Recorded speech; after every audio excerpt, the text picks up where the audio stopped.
Research shows touch activates the brain's reward system within milliseconds. But most men unknowingly trigger her rejection reflex instead. What separates a forgettable embrace from one she replays for days?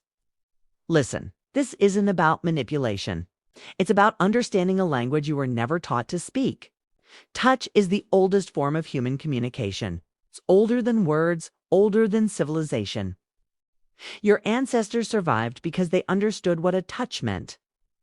Whether it signaled safety or threat, trust or invasion, you've lost that fluency, and it's costing you more than you realize.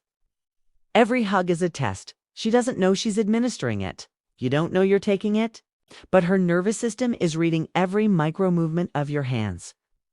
Every hesitation, every ounce of pressure, every second of duration. Her limbic brain is asking a question you can't hear. Is this man confident or desperate? Grounded or grasping? Present or performing? The answer determines everything that follows. Asterisk. This matters because most men approach physical touch with women from a place of scarcity.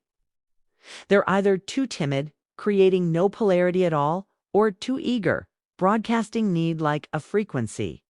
That repels. Both extremes communicate the same underlying truth: uncertainty about your own value. And uncertainty is the death of attraction. Women don't consciously choose who they're attracted to based on touch alone, but their bodies do. The somatosensory cortex processes touch faster than conscious thought. By the time she's aware of how your hug felt, her attraction levels have already shifted. You need to understand this because the men who grasp this language move through the world differently. They create emotional experiences that linger. They generate curiosity instead of conclusions. They touch in ways that feel like calm certainty rather than anxious hoping. Asterisk. This is why this matters. Not because you need tricks or techniques, but because you need to align your physical presence with the groundedness you claim to embody. The neuroscience is straightforward. When skin makes contact with skin, tactile afferents activate. These are specialized nerve fibers that respond to gentle, slow touch. They send signals directly to the posterior insula, the part of your brain responsible for emotional awareness and interoception. This is the neurological pathway of intimacy. Here's what most people miss. The posterior insula doesn't just process the physical sensation of touch. It integrates that sensation with context, memory, and emotional state. It's asking, does this touch match the emotional tone of this moment? Does it feel congruent with who this person appears to be? Asterisk. Incongruence triggers alarm. It's touch perceived as uncertain or incongruent activates the brain's error detection system. It's the same region that fires when something feels off, when the math doesn't add up. When someone's words don't match their energy, your hesitant touch is an error signal. Your overly eager touch is an error signal. Both broadcast the same. Message: internal conflict. Now consider the alternative. Confident touch, the kind that's neither rushed nor timid, activates the brain's reward center, the same region that lights up with food, connection, and accomplishment. Except touch does something unique. It doesn't just activate reward circuitry in the person being touched. It activates it in both people simultaneously. This is called synchrony. Your calm certainty becomes her felt experience. But this only works if your touch comes from internal congruence. Asterisk. If you're touching her to get something, to prove something, to manufacture an outcome. Her nervous system detects the transaction. The touch feels transactional because it is. And transactional touch repels. There's a reason for this. From an evolutionary perspective, women developed heightened sensitivity to touch as a survival mechanism. In ancestral environments, the ability to read intention through physical contact was life or death information. A touch that felt uncertain could mean danger. A touch that felt possessive could mean entrapment. Her body still carries that ancient wisdom. She's not consciously judging your hug. but her autonomic nervous system is taking notes. Women can identify emotional states through touch alone with remarkable accuracy. They can feel anxiety, neediness, aggression, confidence, all. Without seeing your face or hearing your voice, your hands tell the truth. Your mouth tries to hide. Asterisk, this is why technique without inner work fails. You can memorize where to place your hands. You can time the duration perfectly. But if the underlying frequency is off, if you're still operating from scarcity or performance anxiety, the touch will betray you. She'll feel the gap between your action and your state. And that gap is what kills attraction. So what does the right touch actually look like? It's not the performance of it, the essence of it. Asterisk, imagine this. You're standing in a dim room. Warm light. From a single lamp, the kind of lighting that softens edges. Makes everything feel slower. You've just said something that made her laugh. Not a polite laugh, a real one.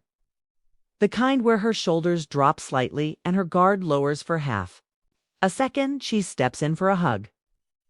This is the moment most men ruin. Asterisk. They either freeze, hands hovering awkwardly at her sides like they're afraid to commit, or they grab too quickly, pulling her in with an urgency that screams need. Both destroy the moment. But you don't do either because you understand something fundamental. A hug is not a transaction. It's not a step in a sequence. It's not a tactic to escalate. It's a shared moment of presence. And presence cannot be faked. You step in, not fast, not slow, at the exact speed that matches the energy of the moment. Your arms move with intention. One hand naturally finds the middle of her back, not too high, not too low, right where her rib cage ends and her lower back begins. This placement is critical. Too high feels platonic. Too low feels presumptuous. The middle back is the zone of calibrated boldness. Your other hand rests between her shoulder blades. Firm contact, not gripping, not hovering, just resting there. With the weight of certainty. This is where most men fail. They either press too hard or barely make contact. Both communicate the same thing. You're thinking about the hug instead of being in it. Your touch should feel inevitable, natural, requiring no thought. Here's what happens next. You don't pull her in. You let the hug happen. There's a difference. Pulling communicates need. Allowing communicates abundance. She leans into you because the space you've created feels safe enough to enter. The less you grasp, the more she leans in. Your hands apply consistent, even pressure. Not limp, not aggressive, consistent. This signals safety. The nervous system relaxes. But most men keep the pressure exactly the same. This creates a flat experience. No emotional arc, no memory peak. About 2 seconds in, you subtly increase. Pressure barely perceptible. This creates contrast. And contrast is what memory encodes. Static touch fades.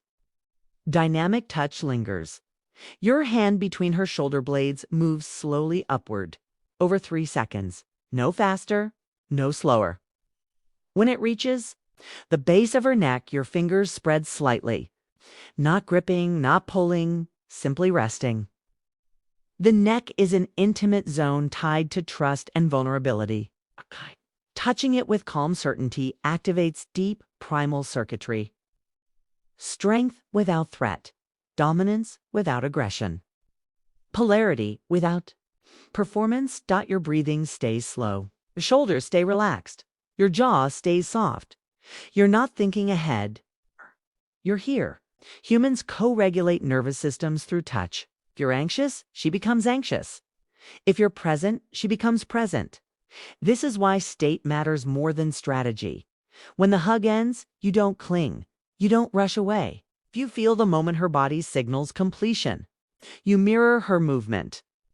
Your hands slide down her back at the same pace.